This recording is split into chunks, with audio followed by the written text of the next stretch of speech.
All right, my friends, welcome back to the channel. I'm Brian, and in today's video, we're going to be talking about the different types of air conditioning units that you will find installed in most of the high-rise buildings throughout the world, including here in the Philippines. Now, here in the Philippines, air conditioning, or AC, is often called aircon. It's just a little side note for you. So if you want to sound like a local, just call it aircon, and you'll definitely get a smile. I'm sure you will. All right, so unlike what you may be used to back in the West, where central air conditioning is very common in residential apartments and everything, throughout most of the world, central AC is rare, especially in residential buildings. It's just really not an option, okay? It is usually only found in large corporate buildings where they're cooling the entire building, okay? Now, for residential homes, townhomes, apartments, or condos, you will often have one of the three different types of air conditioning units that you'll find. Okay, and this includes the modern mini split, right? And under the floor style, installation style that's under the floor, found in a lot of high-rise buildings. And then of course, you're gonna have the classic box style AC unit that's installed either through a window or an exterior wall. All right, now, I'm an electrical engineer and I love talking about the nerdy stuff. All right, so let's kick this video off and I wanna start talking about the technology first, and then we'll kind of get into the different styles and installations, all right? Now, there are three different ways that these air conditioning units operate, all right? First is the old school classic compressor on-off style. And this is kind of what you probably are used to. It's where, you know, the AC comes on, the compressor kind of surges, it kicks on, you hear it, boom, it hits in, it starts cooling everything down, and then it shuts off completely and you just hear that quiet fan running, just kind of moving air around the room. Then it warms up, the room warms up, and then boom, 100% surge again, that compressor kicks on and starts cooling the room down. And you got this back and forth, and that's fine, but they are loud, they're inefficient, and you know, these units have been around for a long time. You can still find them throughout the world because they're pretty cheap to manufacture, but they're just not the most efficient. All right, then about 10 years ago, they started to come out with something called the eco mode or eco models. And basically what this did is it split the compressor into what's called a dual speed or a stepped compressor. And it typically runs, they have one speed set at 70% and one set at 100%. So the eco mode is a 70% power cycle. So when you just need moderate cooling or the room's already cooled down, it's going to kick this into 70%. So it's going to reduce the amount of noise. It's going to reduce the power consumption, right? But usually, and you'll notice this, you'll turn the AC on. If you have one of these units, it'll say eco on the front of it. You'll turn it on. It'll be really loud. It'll cool down just like the regular 100% ones.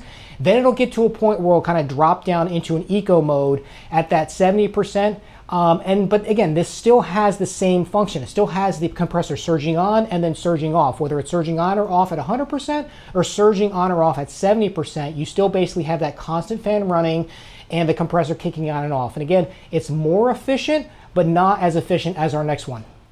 All right, now third and most desirable these days is the digital inverter style. Now, you can think of a digital inverter as a dimmer switch like on a light, okay? So depending on how much cooling you need, the digital inverter will gradually basically increase or decrease the amount of power consumption that you're basically pulling, and it provides the most accurate cooling basically for your environment, okay, and the quietest operation. So it's something that everyone kind of really is upgrading to. Okay? Basically think of it this way, a digital inverter AC unit is approximately 30 to 60% more efficient than a standard unit at the same horsepower level. So by eliminating this on-off power surge, okay, you're basically operating around 50% quieter, and it's called a variable speed compressor, and it has more control over the room temperature, so it is more stable within the room, okay? You don't have this surge on, cools everything down, then the fan runs, room warms back up, surges back on again. With a digital inverter, you're gonna have it to where it's just gonna sit there and it's gonna throttle itself, right? Cooling the room down, and then as the room gets colder, it's gonna pull its power level back. So that's really what's going on with the digital inverter.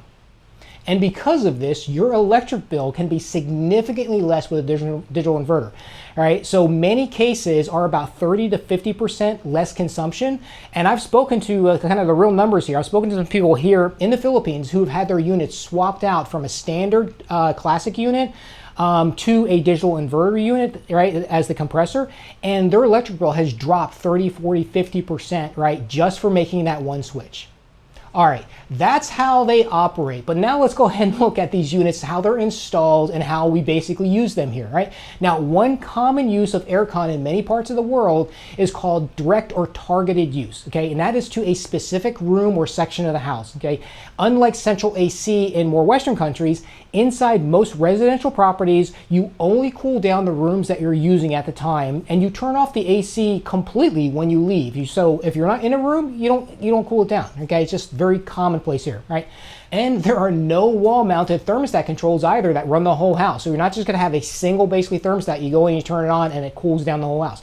It's going to be very dependent upon which room you're in, all right? So when I go to bed at night, I close the bedroom door, I turn on the AC in the bedroom, so I have a separate AC in the bedroom and one AC in the living room, right? That covers the living room kitchen area. So this area in the living room kitchen warms up, but the bedroom stays cool. And then during the day, I flip it. I cool these rooms down, and then basically I just leave the bedroom get warm, and if it gets too hot, I just close the door. It's not a big deal because I'm not using it. All right, that's just how things are done here in the Philippines, and honestly in most places of the world. All right, so what AC types will you come across? All right, and there's three primary types. All right, there's the mini split.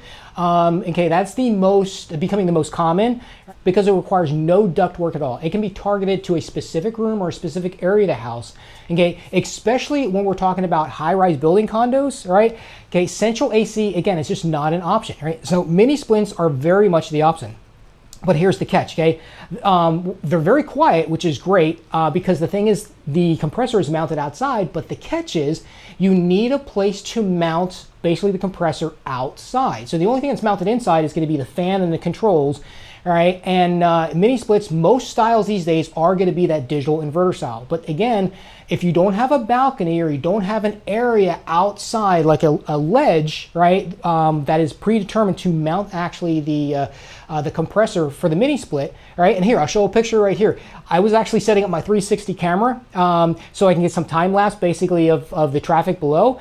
And the window here in this Airbnb I was in opens completely because the service techs need to get to the compressor that's mounted outside. But you can see it's not a balcony, it's a skinny little area where they're able to mount the AC compressor for the mini splits, right? So some buildings actually do have this ledge, and other buildings you put it basically on the balcony. All right, but what if you don't have a balcony or a place to mount it outside? Well, another option a lot of high-rise buildings are going to is they mount the compressor under the floor. Okay, some buildings, they'll mount it, basically you have an access panel on the floor of your condo, and they'll mount the compressor unit underneath there, okay? And then there'll be exterior vents between floors, right, on the building to allow the heat to escape. And it kind of looks like this. I have a picture of an example where you can see these gratings here, and this is kind of what it looks like.